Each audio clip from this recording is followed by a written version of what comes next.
come to these little note interpretation style questions at the end, we're going to read the task first. It says, the student wants to place Einstein's argument within its historical context. Which choice most effectively uses relevant information from the notes to accomplish this goal? We highlight the task, place Einstein's argument within its historical context. So now we're going to go read the bullets and highlight just information that is involved with Einstein's argument and the historical context. So starting from the top, the 5th Solvay Conference on Physics was held in 1927. I mean, maybe context, but I'm going to leave that open. It doesn't mention Einstein at all right now. It brought together 29 of the era's preeminent scientists to discuss the emerging field of quantum theory. Okay, well, this is the historical context.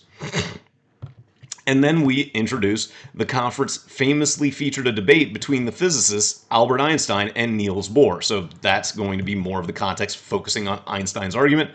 Bohr proposed that subatomic entities like electrons had only probable realities until they were observed.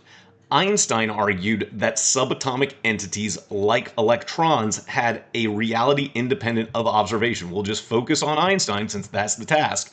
But we learn in the final bullet that Bohr's position remains the most widely accepted theory of quantum mechanics. So Einstein didn't win this debate apparently in the end. So now we're going to the answer choices looking for reasons to eliminate that we might be able to highlight, or to say that this is an accurate summary to place Einstein's argument within its greater historical context based on what we've highlighted. So starting with choice A, during the dawn of quantum theory, okay, like that for the first bullet, Einstein maintained the independent reality of some subatomic entities. Tricky to say, but that's definitely in the second to last bullet. And then we learned that Bohr's opposing interpretation would become the widely accepted view. This is a nice summary of everything. Hopefully we can proactively select A. Now that we've done that, we should be able to go briskly through the remaining answer choices, eliminating them as soon as we find them talking about something we are not being asked to do.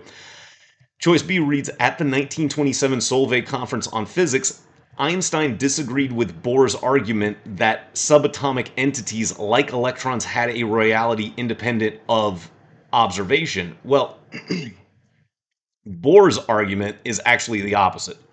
It was Einstein who said that they have subatomic entities that have a reality independent of observation. So goodbye to choice B is basically misinterpreting the information.